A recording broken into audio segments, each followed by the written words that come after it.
I want to welcome everyone to our first HALLO Berlin lecture series. I'm Gloria Kondrup, and I'm the Executive Director of the Hoffmitz Milken Center for Typography. And I have to say, it's wonderful to have Tino Klähne here. I know I'm probably not pronouncing your name right, but I will learn, from the Creative Director. I believe you're Head of Creative Strategies for the Berlin, for the Lufthansa Innovation Hub in Berlin.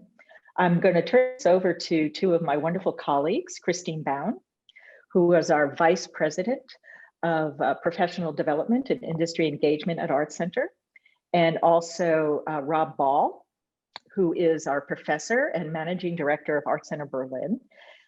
We have a very intimate relationship with the city of Berlin. We have a wonderful studio that Rob Ball is in charge of. And how many years has it been now, Rob, since we've been working? I think it's been 14 years, actually. Our first time in Berlin was 2006. That's right. And we have done several studios in Berlin that are related to brand and to visual communication and visual narrative and typography, of course. And we found that they've been very successful, and it's a unique city. And that's why we decided to develop this program to talk about what makes Berlin so unique and invite Tino as our first speaker to talk about this. So I'm going to turn it over to Kristine and to Rob. And again, Tino, thank you so much. Thank you, Gloria. Thank you. All I want to do is also welcome you and tell you a little bit about our ArtCenter Berlin studio. So what we do at ArtCenter Berlin is we host transdisciplinary projects, giving students an immersive, really total immersive experience in this sort of incredibly eclectic city. And our programs are designed to move students from sort of your traditional school setting into kind of a pop-up studio. And we form this studio and have programs that run 2 weeks, 3 weeks, up to 12 weeks while we're here. And part of why we're here is to really immerse ourselves in this incredible city, right? And it becomes kind of a muse or our backdrop for our projects, as Gloria mentioned, and it becomes a test lab. And so we're also known as Test Lab Berlin for many of our projects. So I wear one of the hats, and then my partner, Kristine Bowne, connects with the alumni in Berlin and in Europe, and also connects us to the bigger community, the professional community. And so we have these two sides of education, both our classroom experience and then beyond the classroom outreach. So Kristine? Thank you, Rob. Well, we're thrilled to bring this HALLO Berlin program to ArtCenter and to all of our friends and supporters. I think Berlin is a really unique offering for ArtCenter to have a studio there, to give our students an opportunity to have this immersive learning experience, as Rob mentioned, with the city as the test lab. Also the cultural education and immersion that comes from being in Berlin is really transformative for our students. And it's really beautiful to work with them as their kind of future career prospects are expanded by having access to Berlin and getting to travel throughout Europe and engage with the incredible creativity and opportunity there. As Rob mentioned, I work with our alumni community with career and professional development and building industry partnerships for ArtCenter. But it's been a real pleasure to get to know Tino over the last year plus. He and his team at Lufthansa Innovation are really doing some remarkable work, and it's a really interesting model that we're excited to share with you today. So I'm going to just jump in, I guess. Rob and I are going to kind of tag team with questions for Tino. And again, as Gloria mentioned, if you have any specific questions, please put them in the chat. We can try to weave them into the dialogue, but we can also give some time for Q&A at the end.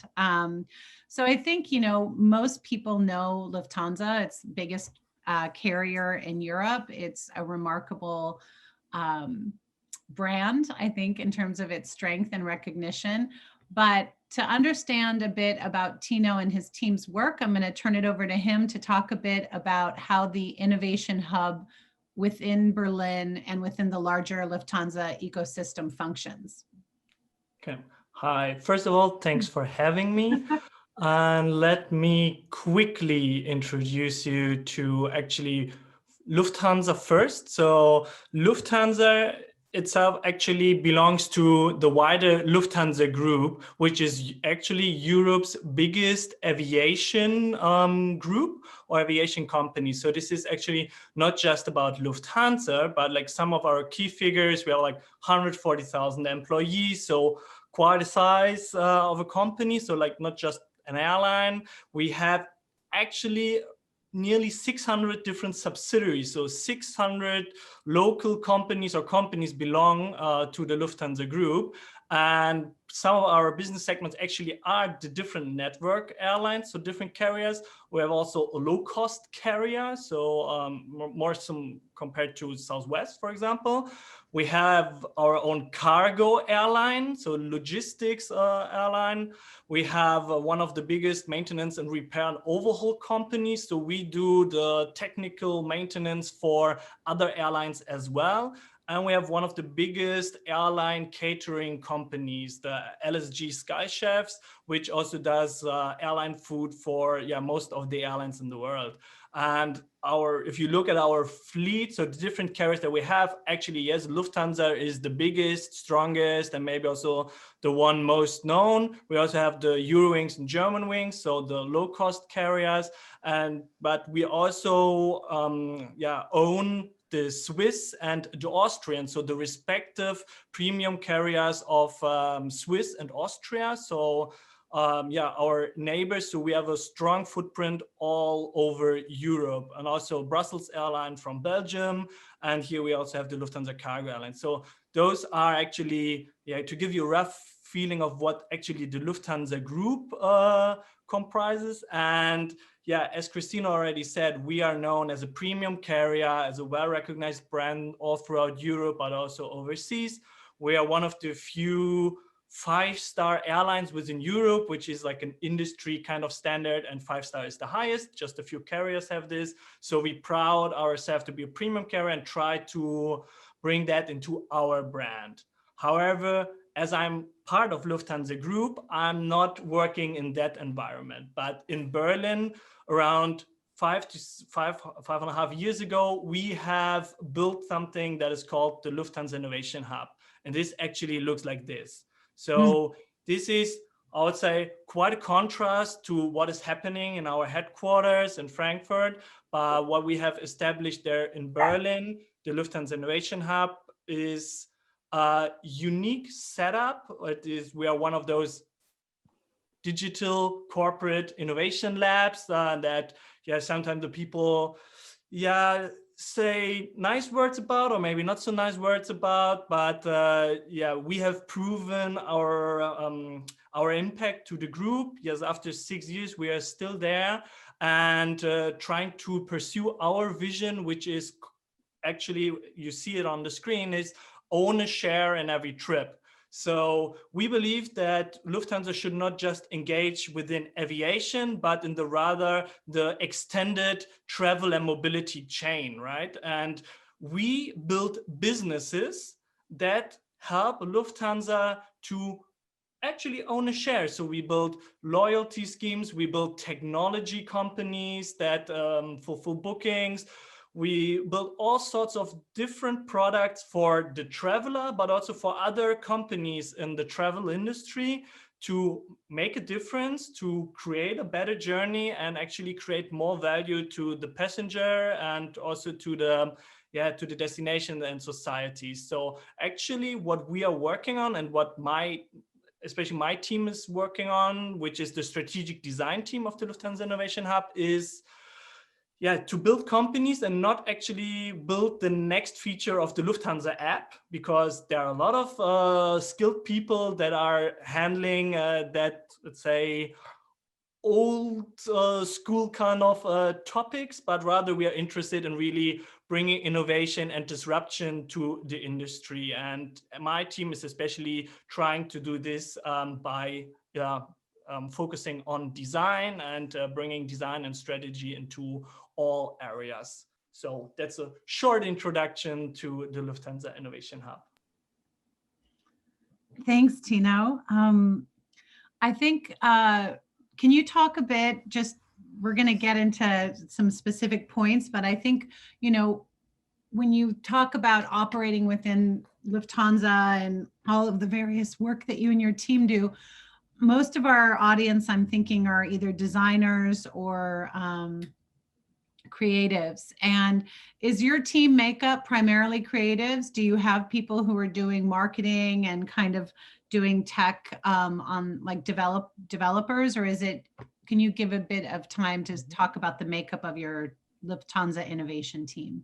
So the Lufthansa Innovation Hub team is actually quite diverse. So we have people from various backgrounds. So we actually have a lot of business people that either have business school background, so like the German Ivy League schools kind of thing. So they would actually go into consultancy, but are now the type that actually that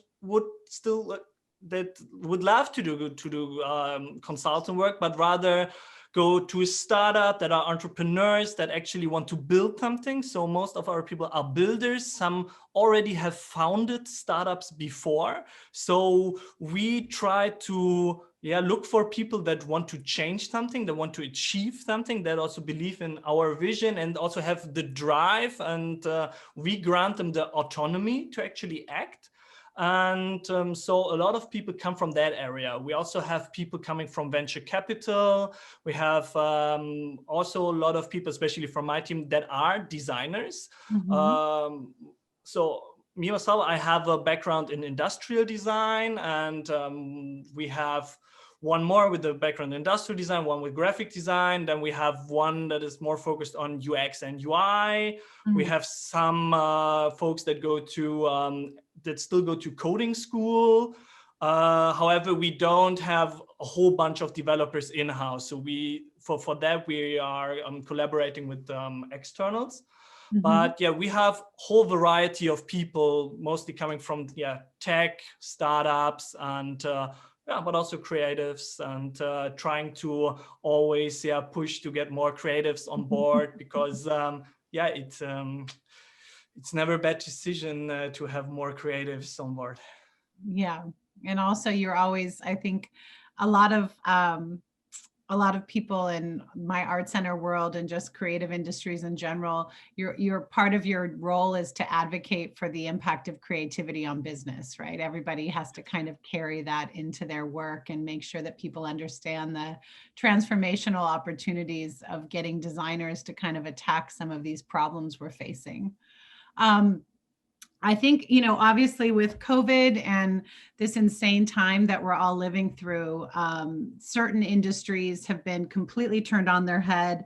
Others are thriving. The travel industry is kind of the elephant in the room in terms of everyone feeling like, oh my God, what is it going to be? What's the future, opportunities, or when will we get back to normal? I know before we started our conversation today, we were chatting a bit about some of the changes in the travel industry. Could you speak a bit? We'll go pre-COVID, right, before March, those sunny days that feel like a decade ago. Can you talk a bit about how your job function and how your team kind of worked in the pre-COVID days within Lufthansa, whether that be an example of a specific project or, how were you building ventures within Innovation Hub and then pushing them out to the larger Lufthansa ecosystem? Yeah.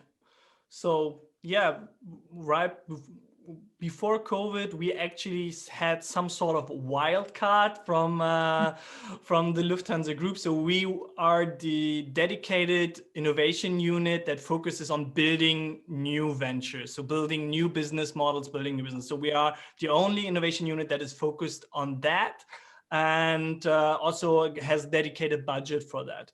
And of course, there are other innovation units from the technical parts that are also working on their maybe innovations that are more closer to the core and that are directly exploitable.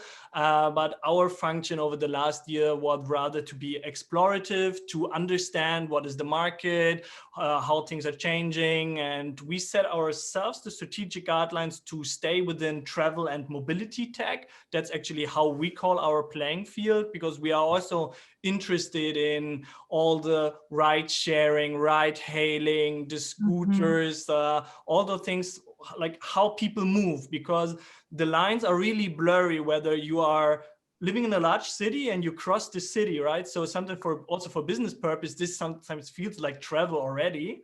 And sometimes it takes you longer to cross a city than to take a flight for 40 minutes and be in an entire different city. So those things are really becoming blurry. And we noticed that you can really learn from how things develop in that areas and how actually people are changing their mobility patterns, right? Because when Uber came around and all those other services that kind of disrupted mobility, we thought, okay, actually there need to be something that we can learn from that, also from the experience, right? This feels like a snap, but why does planning travel, booking travel, like, is still tedious and still bothers a lot of people to do it, and to actually learn from that and also to combine that, because people are getting more mobile when they are at their destination, like they want to move around. They're not just staying in their hotels when they're somewhere, especially when they go to urban areas.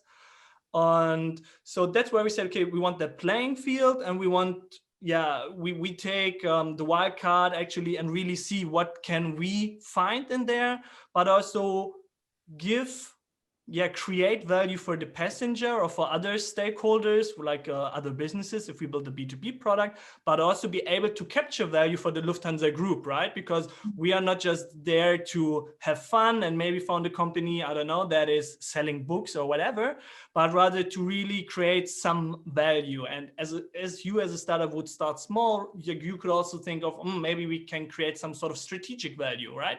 So we position ourselves in a new category in a market. So that was actually what we've been doing over the last years.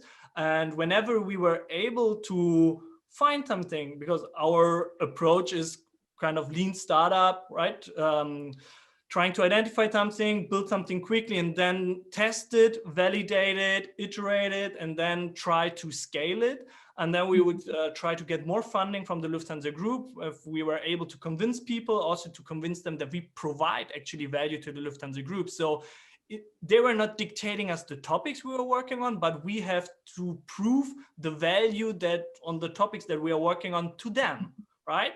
So they could also deny money to us. Also, if we found something that we firstly believed in, but then found out that it's not working, like we were also like, you need to have the balls also to kill your darlings, right? So this is also something that's come from the startup world, like you don't keep things alive that cannot scale. So this is the mode that we got used to work. And that was also the mode that, enabled us to build things quickly. And as we have also some technical expertise also in the aviation industry that we can bring in from the Lufthansa, like we built a technology stack that we now can reuse. And we have like we call it bricks, which is like sort of a kit of different tech modules that we can reuse, so we get even faster with the new ventures that we build.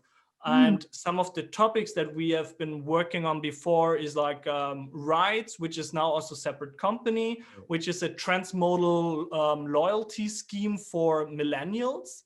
So imagine everybody knows that you can earn miles or points from your airline, right? But if you just fly once or twice a year, like you will have your account with the miles, and they're worth nothing. And every different carrier has their own loyalty scheme, right?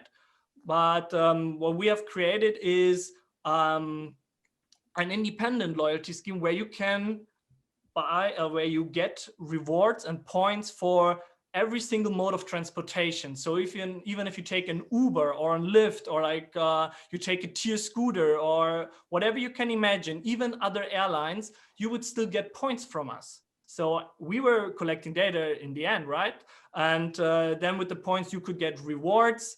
We focused a lot on digital rewards, and one of the most successful rewards actually was the Tinder Plus subscription. So there was what our target group actually was mostly interested in. So not the typical airline kind of thing, but also like our airline, like they liked it. So part of the Lufthansa group is the Miles & More loyalty company, right? One of the biggest in Europe and the world, with a lot of different carriers to it. And they were early supporters of rides because they saw that this is a new target group for them, and this is not a product like that is pirating their market, because those are not part of the market, because they don't fly so often that they would be a Miles & More customer, or the rewards that they offer are not attractive to that target group.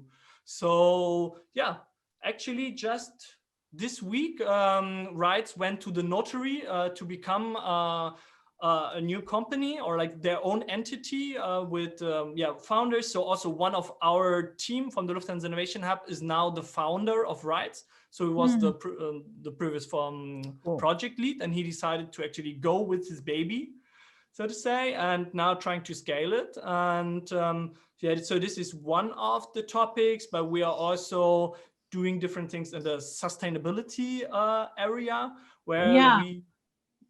Oh, I was going to stop you there because I wanted to spend some time on the sustainability focus of the business function and of Lufthansa as a brand a little bit later in our conversation. But as you're talking about building these ventures and even things like, I don't know anyone who would say Tinder plus Lufthansa, right? That they wouldn't make that correlation in their brain.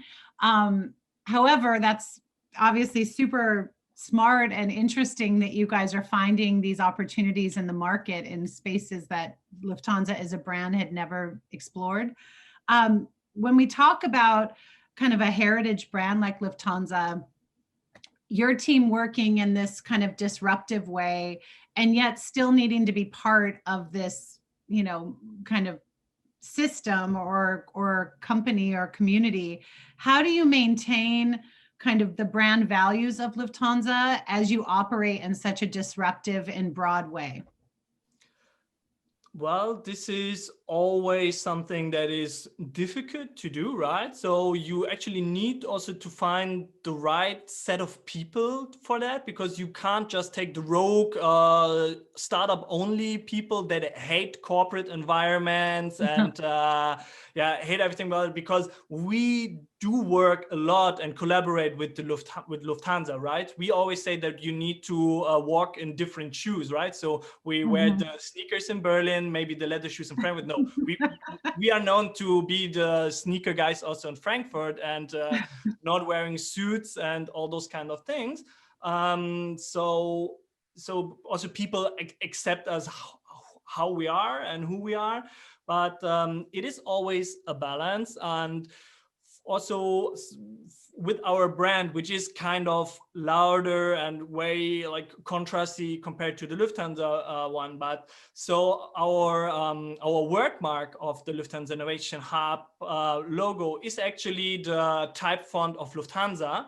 And they have this kind of logo system where they have like Lufthansa Systems, Lufthansa Industry Solutions, which is actually similar to the one that we now used, right? So the Lufthansa Innovation Hub kind of thing, it follows that kind of scheme, but doesn't use they would tell us to use a different font color and some other stuff. But for that kind of neon green that we have on there, like we were asked like several times, like how did you get this through, right? Because like our CI department at Lufthansa, they are like, it's really hard like to get things through. But actually we never asked.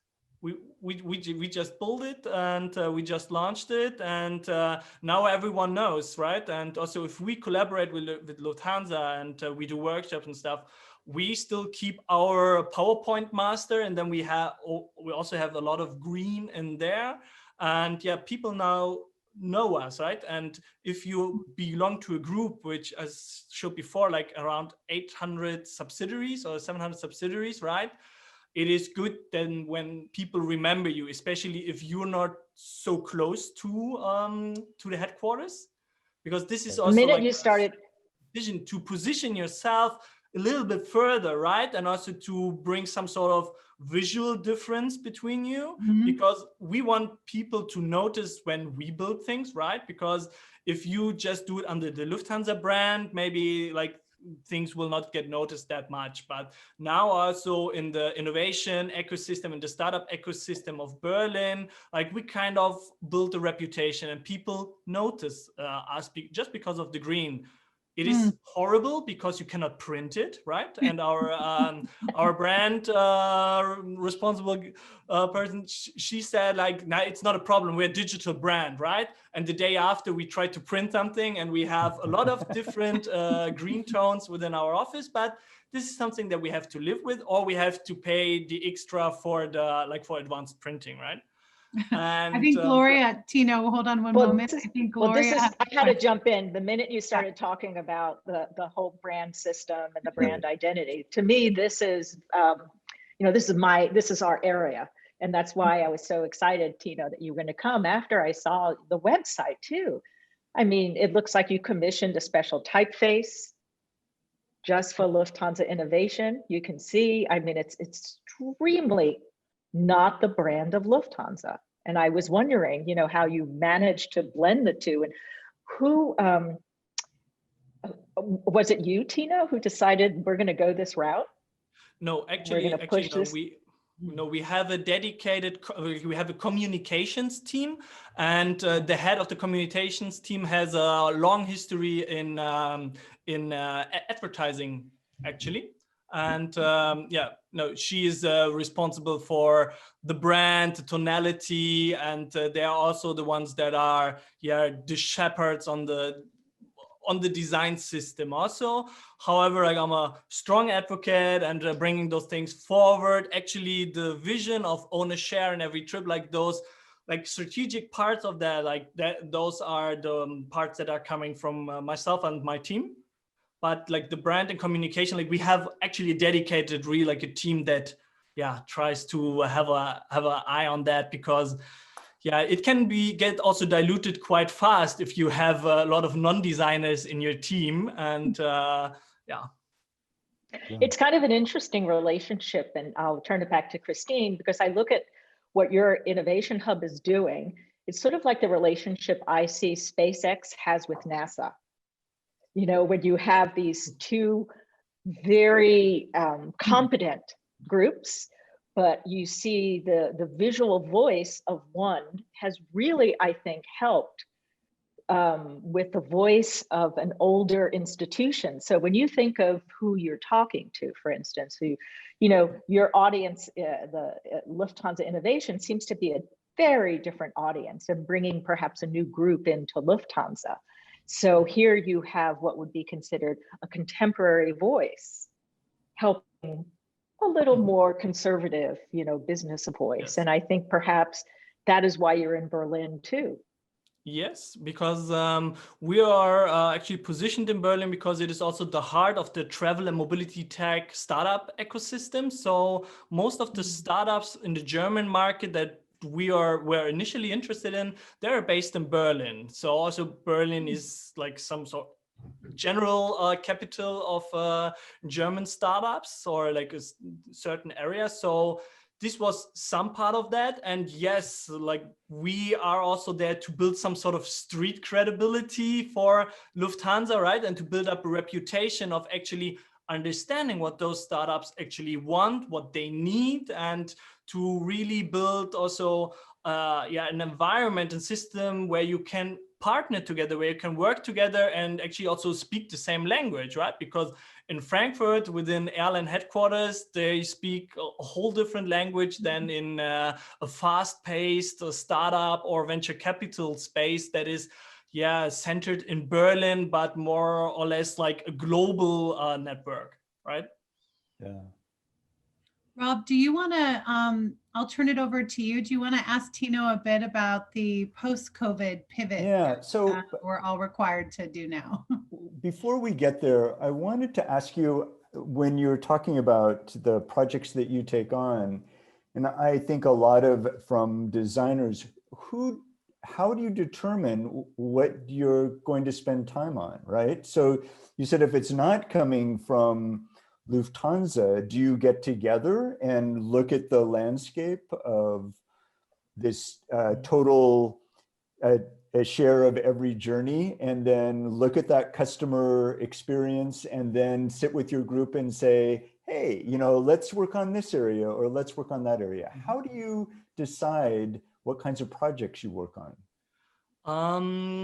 It varies. So for one part, we have a dedicated research and intelligence team that is closely watching venture capital in our area. So they follow the money, as they say, to see, okay, which areas are very interesting or interesting for founders, but also for investors. So where does the money go? What do founders believe in? Do we see certain categories thrive, and why? And then we try to understand and make our own point of view about it.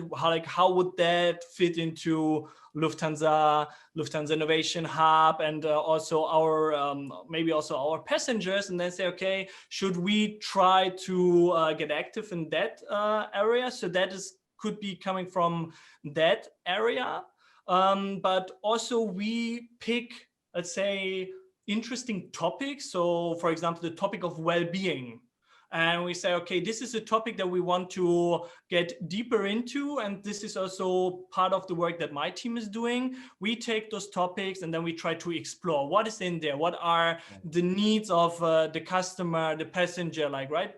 A lot of lifestyle trends, maybe some of the trends that are not represented in travel yet. So this is not just being a copycat, but trying to understand what works in other areas, and trying to get designer thinking to abstract things, right? To take them out of a box, put them into a new context, to change the shape, and to see how would this work in our context, and then see, okay, can we build a business model around that? And if we have first indications that this is an interesting topic, and this is also an interesting story to tell, right? Because storytelling is also a huge part of it, because most of venture capital is based on storytelling. And also, if you want to get buy-in from the Lufthansa group, you need to have a really good and persistent, persuasive story at hand, how those things fit together.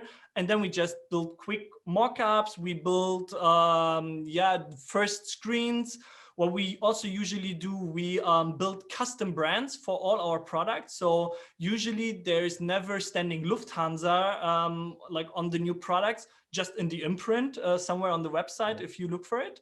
And also not Lufthansa Innovation Hub, but really new brands that people actually don't know, but we try to, give it that touch that is fitting the topic and what the customer actually wants.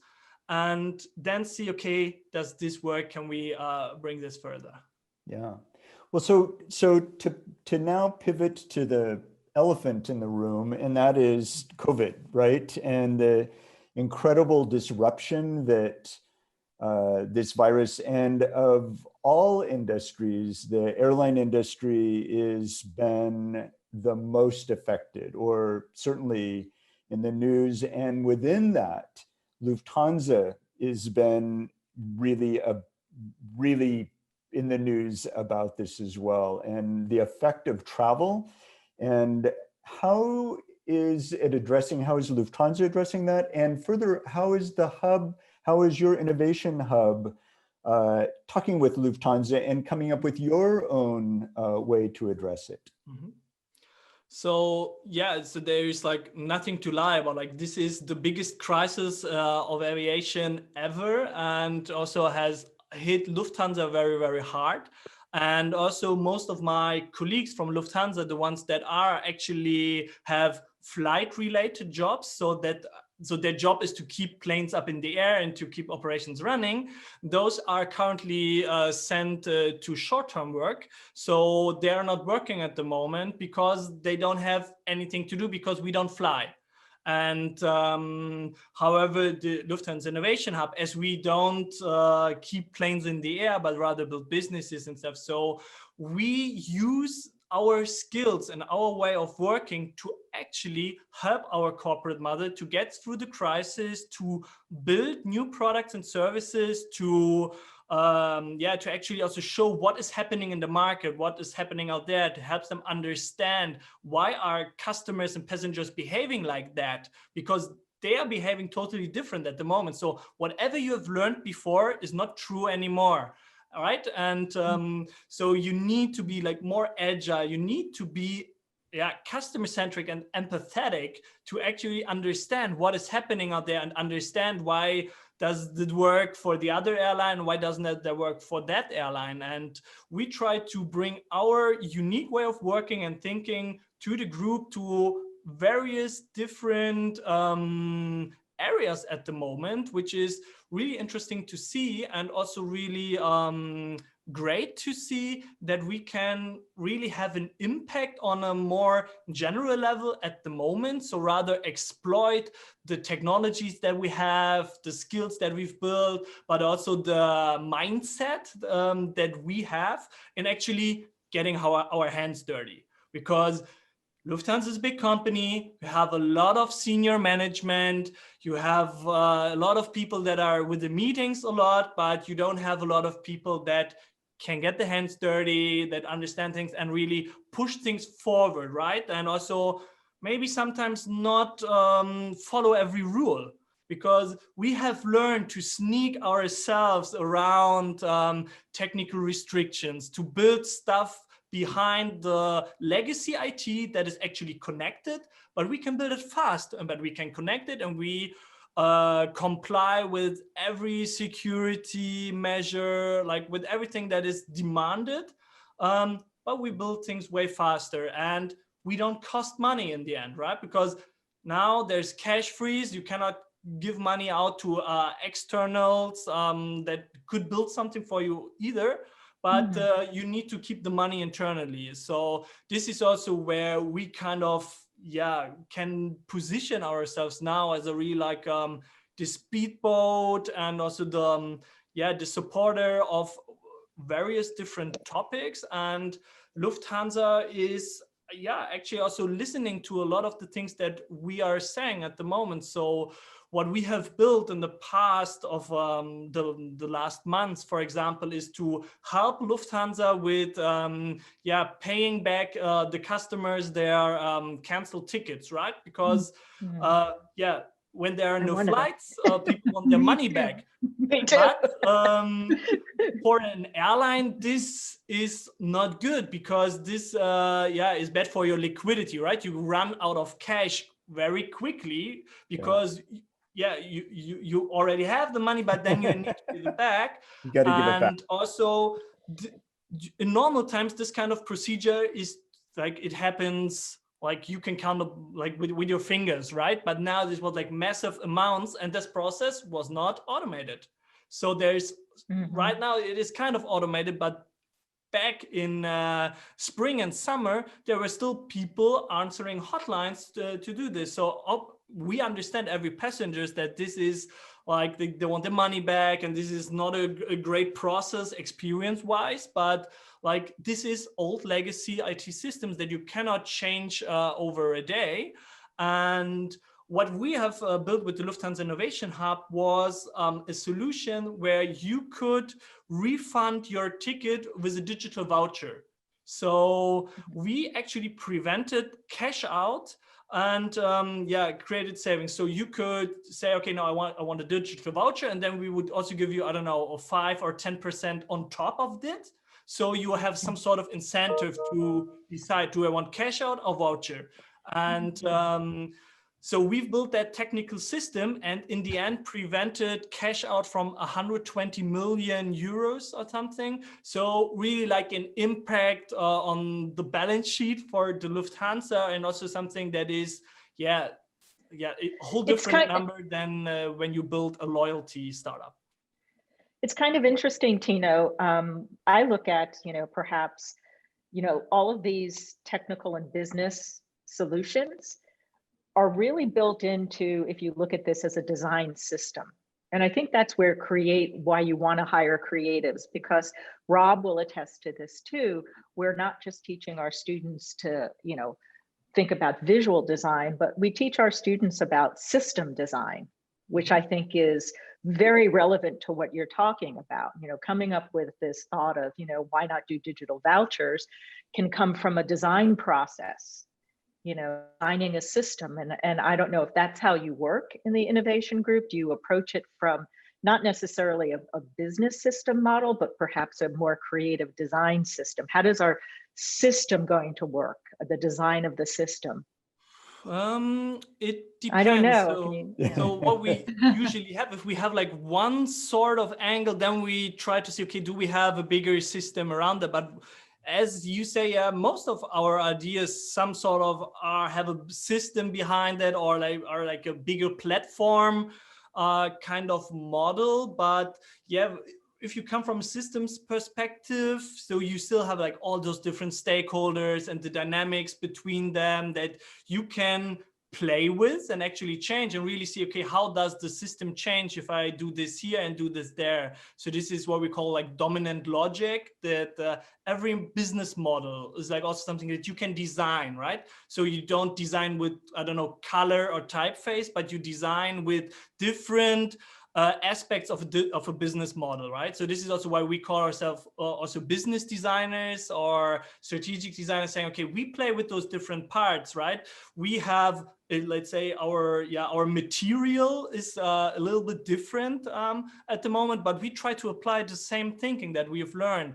And this is also what we see if you have a background, maybe in industrial design or in graphic design, right? You can take the experience that you have there and transfer them into a new domain and actually still have the same way of thinking. And this is also why designers are able to work in all sorts of different industries, because I can tomorrow work, I don't know, in the iron and coal industry and apply the same way of thinking in there, right? I don't need the domain expertise, because also designers are skilled to get that insights very, very fast, right? Because they try to understand the systems, they speak with the different stakeholders and really try to get the insights. And that's why you can, if you have trained and honed that skill of thinking in systems and trying to take that into different areas. And I always call it like, if you also walk through the world with your eyes open and try to understand how things work and all those kind of things, like over time, you will automatically get those experience and understand, okay, this is working this and that way, right? And you just add new information, like, okay, you learn, okay, this works because of this and that, and then you can apply it to another context the other time. Yeah.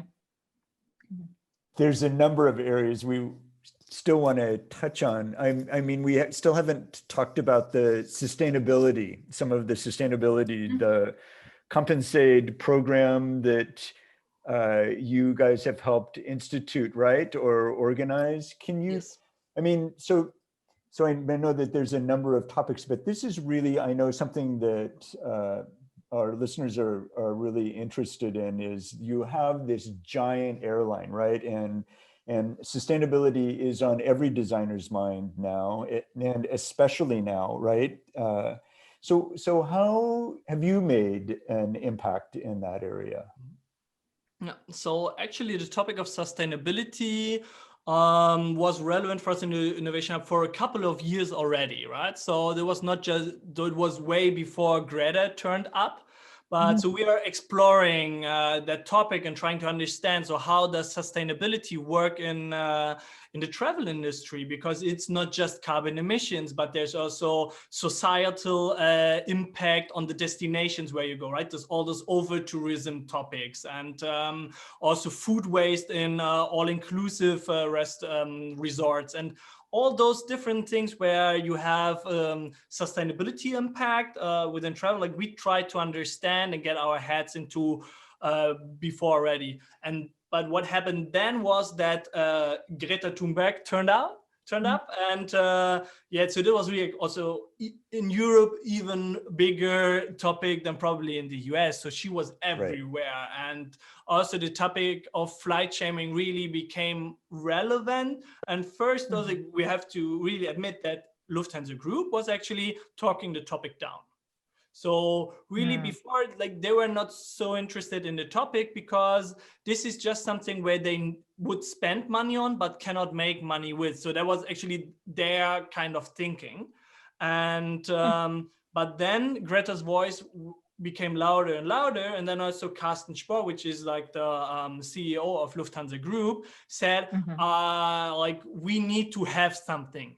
And this kind of trickled down to us, where one of the board members said to us, like, you need to do something. If you come up with something, so that was also during summer break. So when they come back and you have something like that, would be perfect.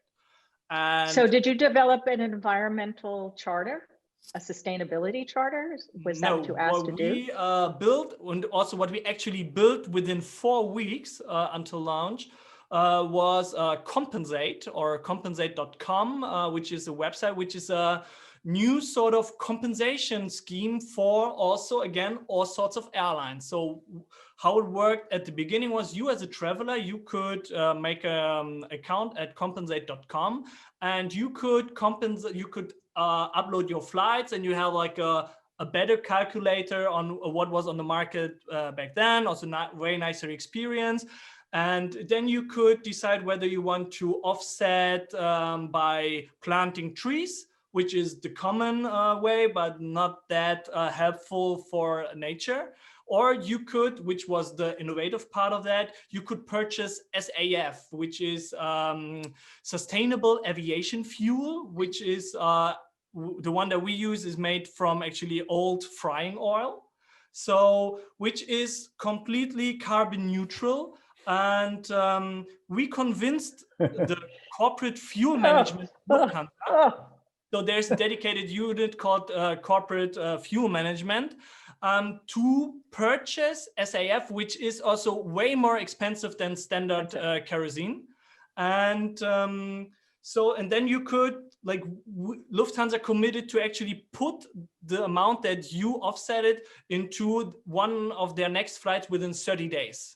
And our users have like a slider where they can choose from amount SAF or planting trees, and saying, okay, I want to offset. And if we also had one McKinsey partner flying from Frankfurt to New York or LA or something, and he chose to fully offset with SAF, and this turned out to be like $1,200 or something, or even more. So, so it is a significant difference behind that. So this is what we've built after 4 weeks and went live with it. And you could do it with every airline. So all the tickets that you have, you could upload and then decide whether you want to offset or not. The fuel would just go into Lufthansa flights, but you could still offset everything in there. So this was a B2C play. And now Carsten Spohr and everyone, like, they really liked it. And also with that, as an answer to Greta, so to say, we created a media equivalent of also a couple of million, which was like also like, right, if Lufthansa had to invest into some sort of sustainability campaigns around that. So there was actually also a way to actually have impact. And now we are deep integrated into all our carriers. So we are their choice for compensation. And we are also just launched yesterday within the Miles and More app, where you can take your miles and bonus points that maybe are not valid until next year, or you already have enough and you don't fly and you don't use the points. You can use them to offset by now. I think the feature launched this week. And this is something where we see, okay, we are being integrated into the products, and we drive actually the usage of compensation with that, because also way before Greta, no one was compensating their flights. So how is this being launched? You know, I mean, this is a huge shift for Lufthansa. So how is Lufthansa launching this initiative? I mean, through what media? I'm just curious. So Lufthansa really is classic in most of that sense. So usually PR, like press release and PR work is what most of the things we use, or like Lufthansa uses in that context. But then also this goes through all social media, and like now also all the responsible people also post that on LinkedIn, and like they try to use all sorts of different media and also promote it on the website and all the different touch points that we have. But still, press releases are the most important thing for that, or like for the Lufthansa group. Tino, right? Because I would. Sorry, go ahead, Gloria. I'll jump on. No, after. go ahead, Kristine. Oh, I just wanted to ask. Kristine. Transparency is such a big thing, especially today. And I think especially as we talk about millennials and Gen Z, how they align themselves with brands have to do with values and wanting to be able to have an idea or have some insight into how the brand operates, or, what their kind of loyalty will be. With the sustainability focus, is there an opportunity, as you say, I'm going to take 10,000 miles and put it through this system that you just shared? Do you then, as the traveler, get a report back, or is there a circle back with the person who's saying, I want to plant trees, or I want to buy this SAF fuel? Do you get to hear back what what Lufthansa did, or kind of close the loop on that? Right. So actually you have an account, and there you see also like over time, like how many things you offset it and all that kind of thing. And also within the contract says, okay, you will put it in, like we put it into a machine the next 30 days.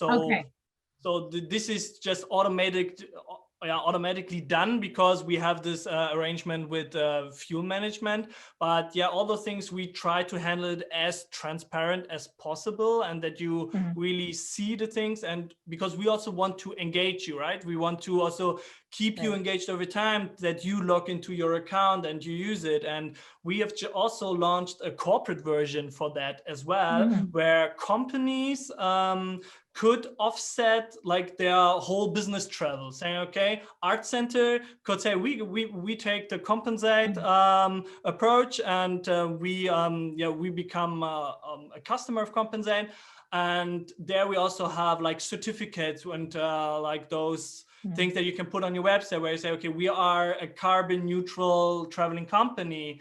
And also there you could also decide like what the slider for SAF would be. And then you get like also certificate like on the amount, on those kind of things. And there's also, because a lot of companies, they need to do these ESG programs also for their employees, right? So they also need to have something to show to your employees. So that's why we have built or are building also like a client interface for them, so they can show their employees, right here, we are offsetting that. There's the certificates for that. We are offsetting all your business travel, and we have, I don't know, vouched to do like 10% SAF, and this is that amount, but we are carbon neutral in that way. So we try really like to bring it also into all different areas and to leverage that.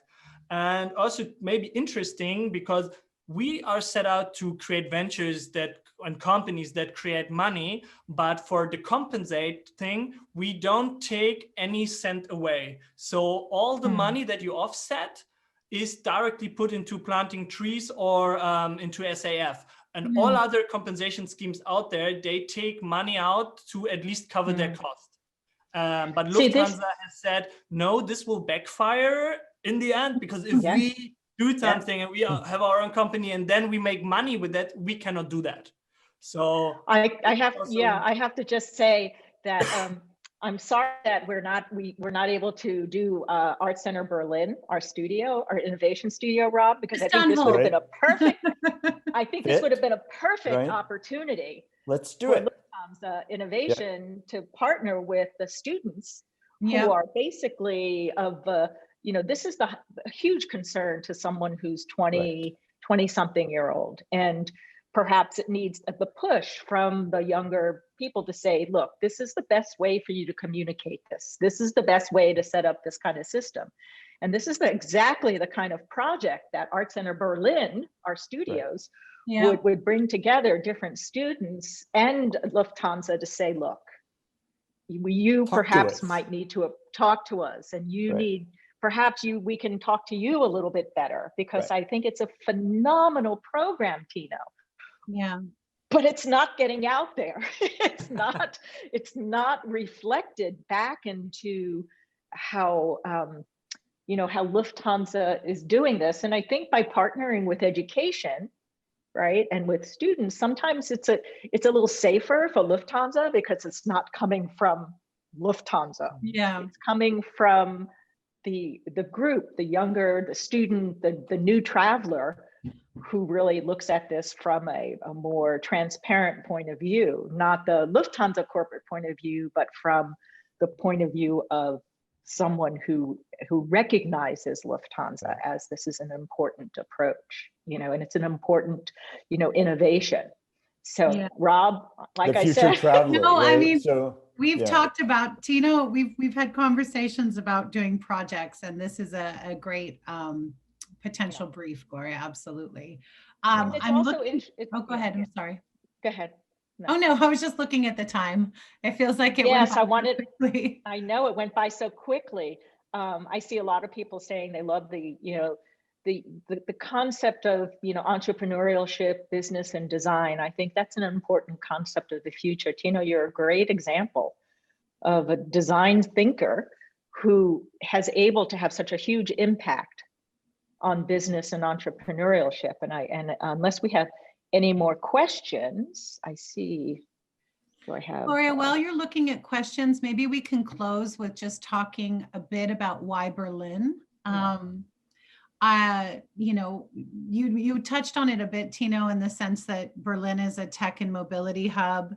I think it makes a lot of sense for industry, especially mobility industry, to be located in Berlin. I think it also makes a lot of sense, or we think, I should say, it makes a lot of sense for ArtCenter to have a studio in Berlin for similar overlapping reasons. But in terms of your day-to-day business operation, we know how competitive it is to attract and retain talent. What is the competitive advantage that Berlin brings to Lufthansa?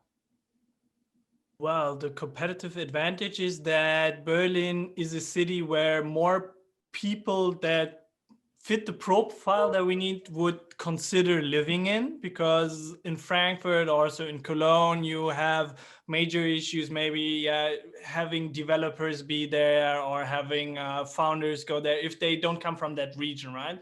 And especially also if you want international talent, or if you sometimes want the ones that come into a company and really put their life into it and scale things, like really like the startup spirit way, like you would find them more often in Berlin, and you have a wider pool to choose from because it's just also the biggest city. Because if you go into a smaller city and you look at the universities and the interesting people living from there, right? So you have a much smaller pool, but Berlin is bigger. It is more attractive also to international talent, which is also very important those days, that if you want the skills and the capabilities, like you cannot just rely on, I don't know, German, top tier schools. Like you need to get, like, the good talent is international at the moment. And historically seen, Berlin was so attractive for a lot of companies, tech companies, to be there because it was so close to the eastern states. Because like you have a lot of still cheaper developers in Poland, Czech Republic, and Slovenia, Slovakia. So like this has changed over the last years, but historically this has been a reason why a lot of those tech companies came there, because they could easily just drive over the border, come to Berlin, right? And so for them, that made sense at the end. But now from a creative point of view, I would say that Germany within Berlin within Germany, but maybe also in most of the parts of Europe, is one of the cities that has most of attitude I will call it. And so sometimes like people say, okay, Berlin is like they are harsh, they're rude, or they don't care. But yes, this we don't care. We just do things, and without asking, just doing things. This is something that you would not find in most other German cities, but also if you look into most other major big cities within Europe, this is like you wouldn't find that anymore. And I believe for creatives, this is something like really that they need to engage in that kind of environment so they can test things out, right? Yeah. So they don't need to build something that people like in Berlin. So in order to test things out, to really build your kind of designer profile or like your designer identity, like you need to develop this kind of attitude, and you need to be able to try things out, and maybe also to shift from one company to the other company. And for that kind of work, Berlin has become an interesting playing field. And talent wise, of course, now people recruit from one company to the other, and you see people shifting from the same companies to the other companies. But this is also true in most other industries and tech hubs. Thank you. Great. Well, Kristine, I think, and Tino, I think we have reached our time limit, so to speak. So Rob and Kristine, I think all three of us want to thank you, Tino, Yes, for joining us this morning. I think it's we can go on forever to talk. I think it'd be much more interesting for people to follow the Lufthansa Innovation Hub. It's very easy to find. You should just Google Lufthansa Innovation Hub to see some of your projects that you're working on, and to really see how you've kind of created a really interesting, disruptive dialogue with what one might consider a well-established corporate company. And I think you've really demonstrated the impact that good design and good design thinking and a model can be for creating disruption and moving forward. Because I think, as my colleagues would agree, things have changed. Right. Drastically. They're not going to We'll go back. continue to. Right. And Not Gloria, going to go back. no, I just want to quickly interject our gratitude, Gloria, to you and to Susan and to Clifford and Lavinia and the team at HMCT. It was such a pleasure to work to bring this series to fruition, and we're so grateful for your support and collaboration. Absolutely. Well, thank you everyone. Thank you attendees for attending, and everyone who helped support it. Thank you, Tino, again. Thank you for having me. Thank you. Bye.